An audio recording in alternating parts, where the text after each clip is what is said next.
Hello there, my name's Tim Walter. I'm a house healer and an alternative life coach. This is the third section of a conversation that I had with my good friend Adrian Incledon-Webber, talking about house healing, about the management, and about all things on the subtle realms of our existence.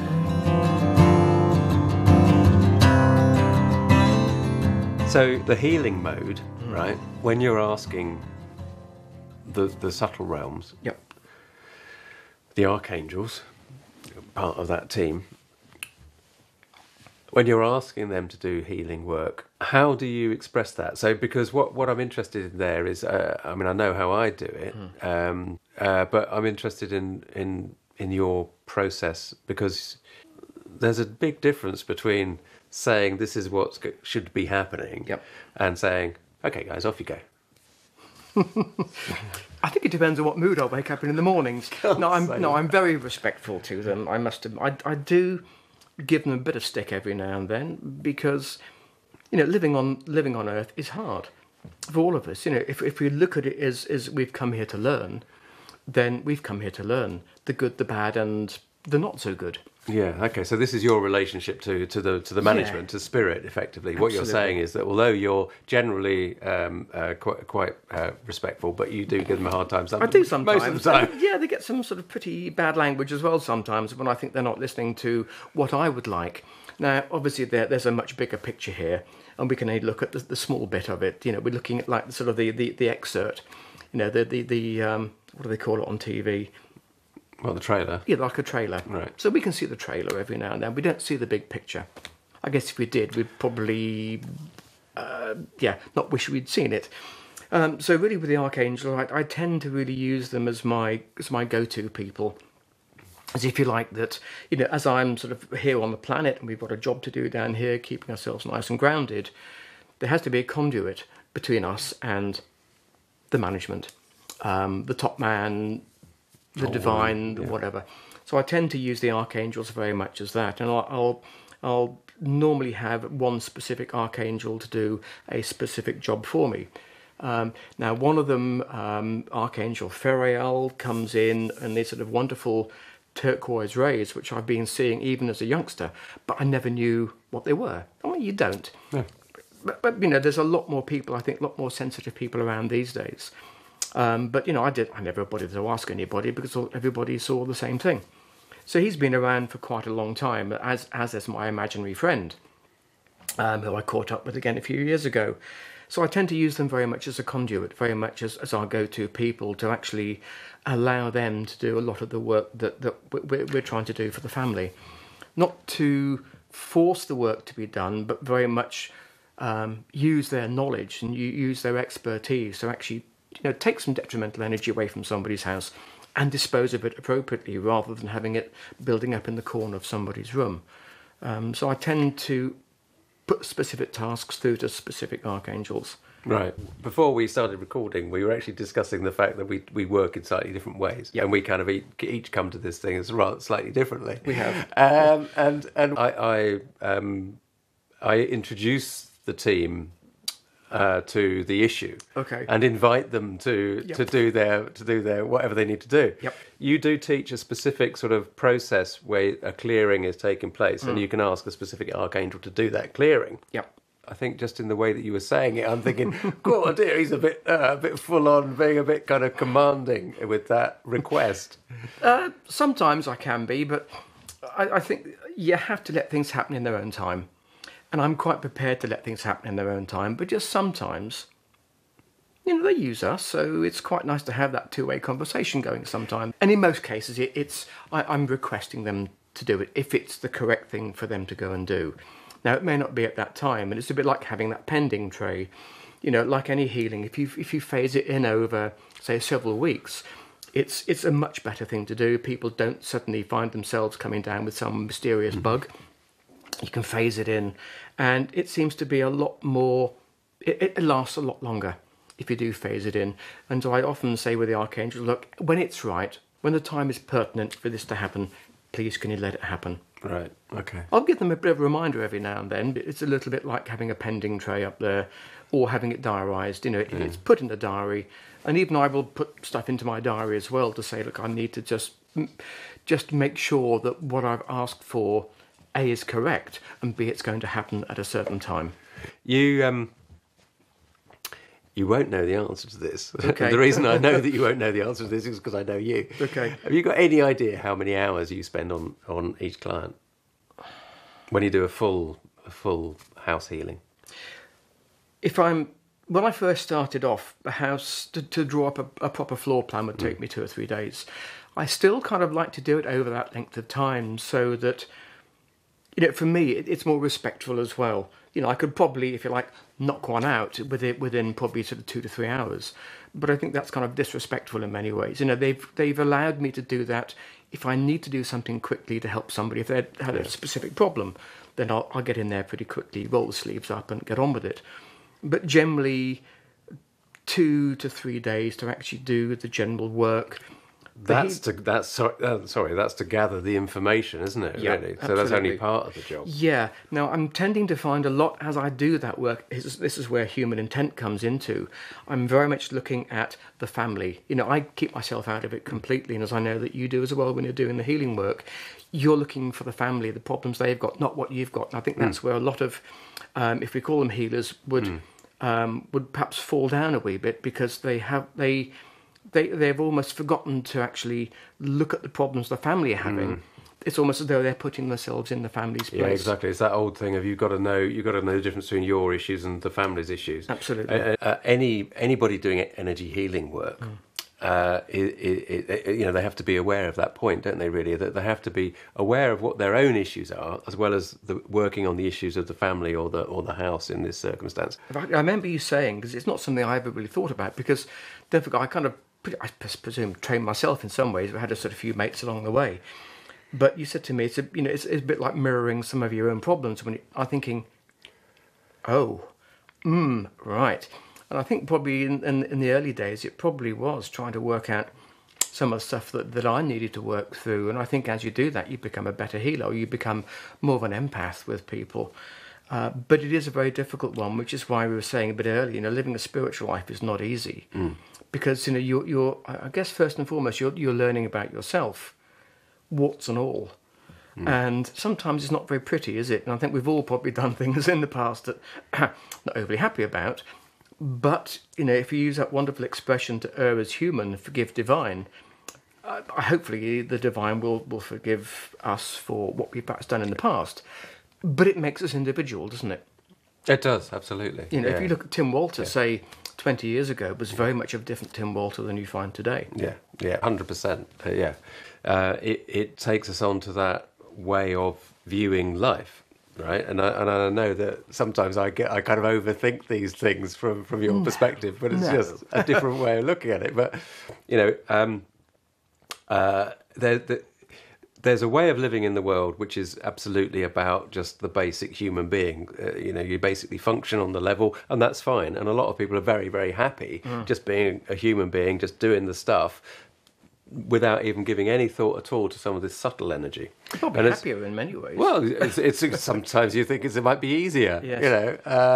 But once you've opened the door, you can't kind of close it again so easily. They don't warn you about this. It should be like a sort of government health warning on the side of a dowsing rod. Dowsing may be hazardous to your health. Well, it's yeah.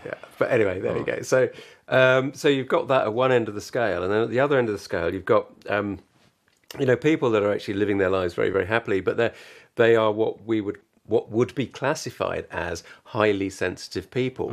So they're existing in the world where they've got a lot of impact from the subtle realms. Yep. So their experience of life is completely different to somebody living down here as a separate human being, doesn't see any relation to anything apart from their own, their own energy is completely self-contained.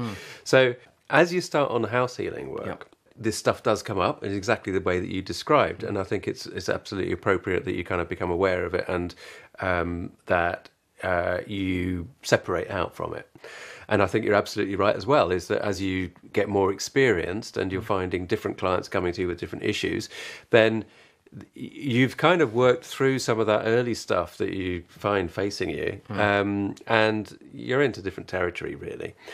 I think there could probably, if you looked at it from upstairs point of view, you'd probably see the similarities, and they'd probably sitting there going, "Come on, guys, see the pattern." Absolutely. Oh yeah. Big Whereas time. we just don't see it. There's a pattern of us all as a species moving into a dynamic that is far more aware of the interconnected nature of everything. Absolutely. And I think that the house healing work that you've kind of grasped, and you've really set a seed somewhere from some, and I don't know how you managed it. I'm not sure even. Well, a bit of help from upstairs, I think. Yeah. Because it really is like reality engineering. You're shifting people's perceptions about not only their position, but also you're shifting the subtle energies around them.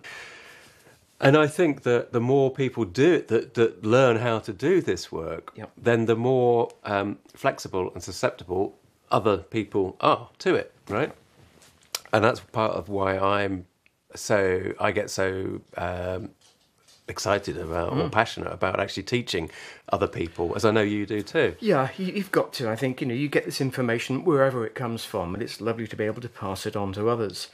And people have often said to me, well, if you're giving away your secrets, then, it's not the right thing to do. Well, there are so many billions of other people in the world who need healing work done. Then if I sort of say, teach you or somebody else, or you teach me, and it's a bit like the fishing rod scenario, isn't it? If you give people lots of fish, then fine, they feed them for the day. But if you give them a fishing rod and teach them how to fish, then they'll be in food for the rest of their lives. And I think it's the same with what we're doing.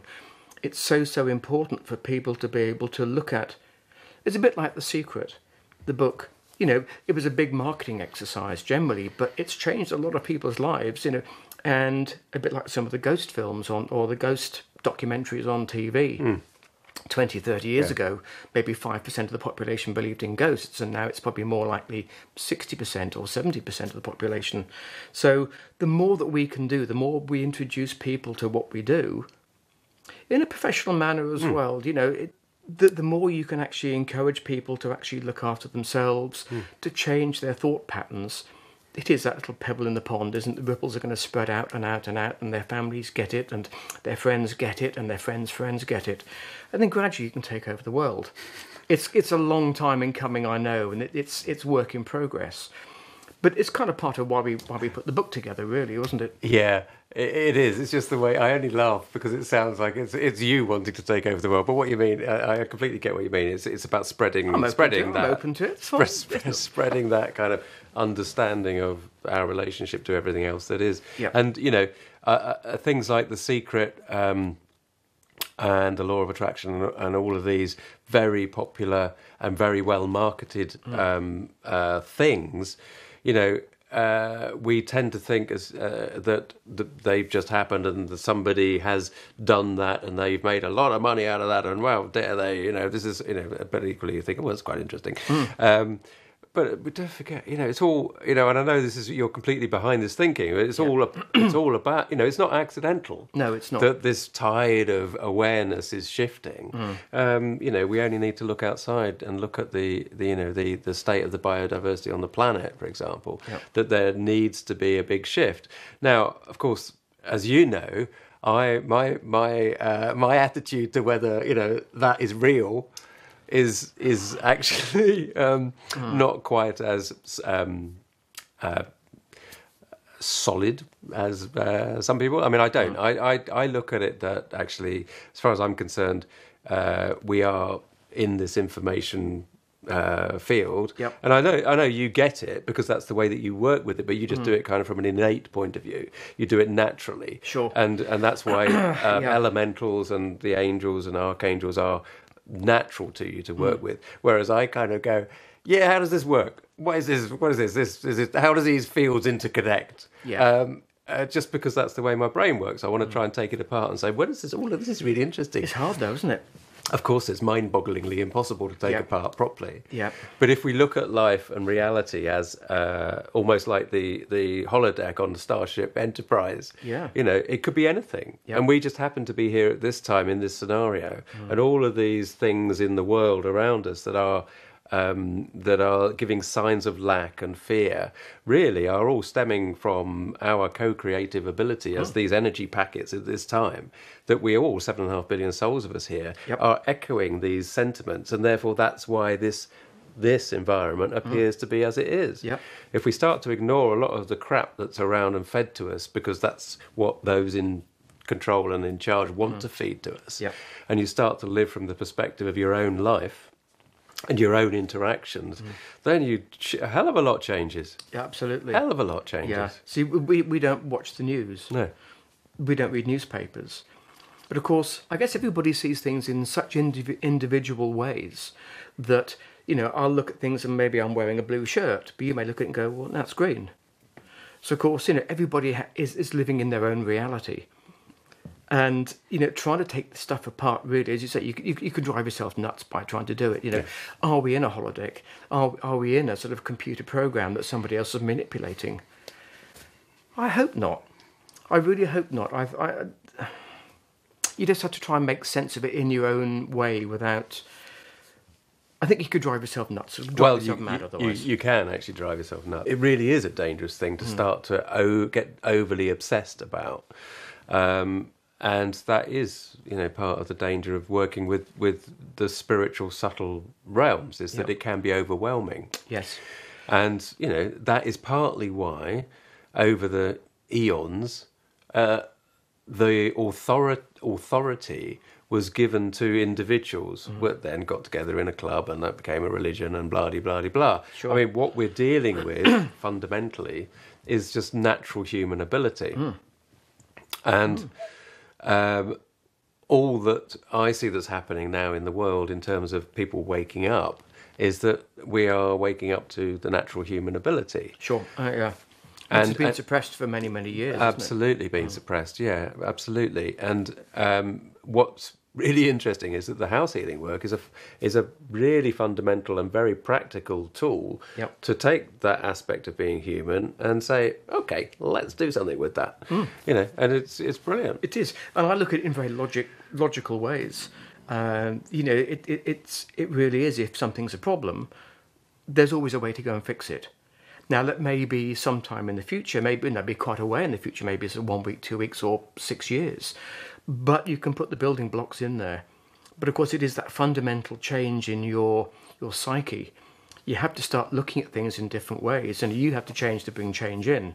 I mean, it may sound logical to do that, but, you know, if you just have the blinkers on and just keep walking forwards the whole time, you miss so much left, right, and behind you. And if you start looking at the elementals, you start looking at the planet Earth, you know, the whole thing it's a beautiful place to be, because we just lose sight of it.